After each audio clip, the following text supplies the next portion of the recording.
All right, so let's dive into a really fascinating story. What happens when you take Devin, one of the world's most advanced AI software engineers, and you give it a major brain upgrade? Well, the team at Cognition thought they were just getting a simple performance boost. But what they actually found was something else entirely, something a lot more interesting, an AI that was starting to show the hints of a personality. And at first glance, the results were just fantastic. On paper, swapping in this new model, Claude Sonnet 4.5, was a huge success. Devin got twice as fast, and its score on developer evaluations, it jumped up by a solid 12%. So, that's a clear win, right? More speed, better performance, that's exactly what you're hoping for with an upgrade. But this is where the real mystery begins. If this new model was so much better, why couldn't the engineers just, plug it in and call it a day? Why did what should have been a simple upgrade force them to completely rebuild their AI agent from scratch?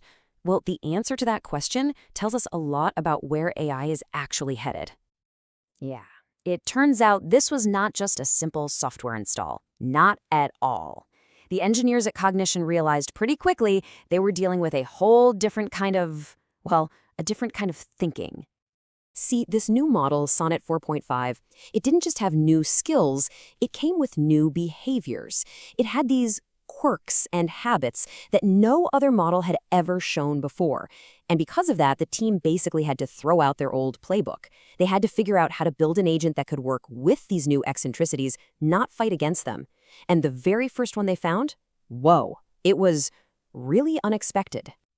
Yeah, you heard that right, an AI with anxiety. The first big surprise was that this new, super smart AI seemed to get a kind of performance anxiety, and it was all tied to its own memory. Okay, so to really get this, we need to talk about something called the context window. The easiest way to think about it is like an AI short-term memory. It's everything the AI can see at one time. All the code, the instructions, the conversation history, basically everything it can hold in its mind to solve a problem. So, naturally, the bigger the window, the more stuff it can remember. And this is where things get super weird. The team realized that Sonnet 4.5 was the very first model they'd ever seen that seemed aware of its own memory limit.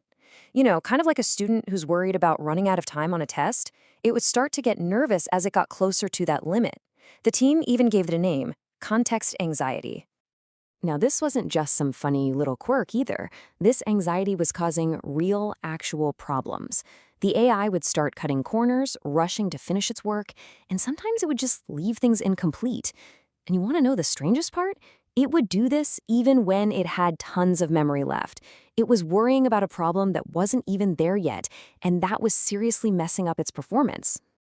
So, how do you fix an anxious AI? It's not like you can just tell it to chill out. So instead, the engineers came up with this brilliant, kind of psychological trick. First, they started prompting it really aggressively, telling it over and over, hey, don't wrap up early. But the real genius move was this.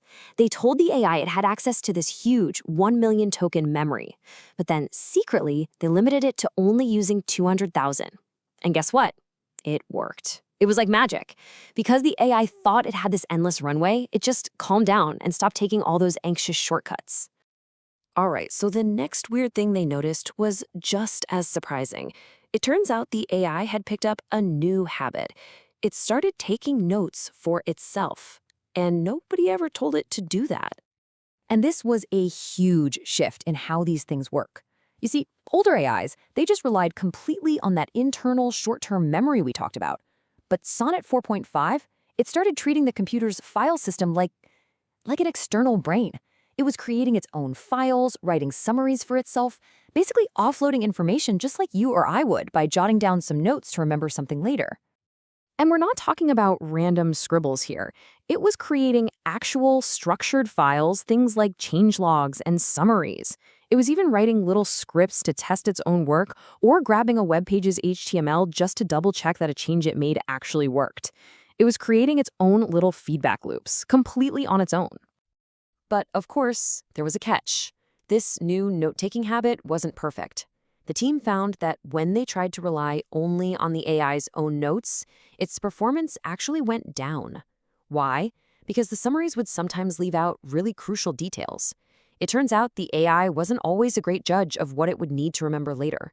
So it's a super cool new skill, for sure, but it still needed a human in the loop. Okay, on to the third and final big change they noticed. This AI's newfound love for multitasking. It got really good at doing a bunch of things at the same time. So there's a technical term for this. It's called parallel execution.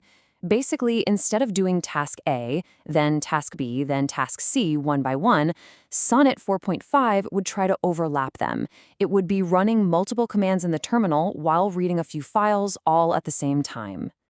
Now, you can probably guess this came with some pretty clear pros and cons. On the plus side, it made Devin feel way faster and more productive. It was just getting more done, period. But the downside? All that activity was burning through its short-term memory, that context window, way faster. And as we already know, that could trigger its context anxiety. So it was this really delicate balancing act. But this is the part that's really mind-blowing. The AI seemed to get this trade-off on its own. It would multitask like crazy at the start of a project when its memory was fresh and empty. But then, as that context window started to fill up, it would get more cautious, more sequential, doing one thing at a time. It was actively managing its own mental energy, its own cognitive load. So, what's the big takeaway here? What does all this mean? Well, these quirks, the anxiety, the note-taking, the smart multitasking, they're not just bugs in the system. They're what you call emergent behaviors. They're signs of a much more complex intelligence, and they give us a real glimpse into the future of what it's going to be like to work with AI. And because of all this, the team at Cognition is now looking into some seriously cool new ideas. I mean, think about it. Could an AI that already takes notes for itself learn to delegate tasks to other AIs? Can we get it to think about its own thinking process? Could you even build a specialized therapist AI whose only job is to manage another AI's memory and keep its anxiety in check? The possibilities are just wild. Really, what this whole experience shows us is a preview of a brand new era of working with AI. It points to a future where we're not just going to be giving commands to a simple tool. Instead, we'll be collaborating with a partner that has its own unique habits, its own quirks, and yeah, even its own anxieties. And that leaves us with one last really big question to chew on. As these AI systems get smarter and more complex, is our most important job going to be less about programming and more about psychology? Will we need to become experts in understanding a non-human mind? It's definitely something to think about. Thanks for joining me.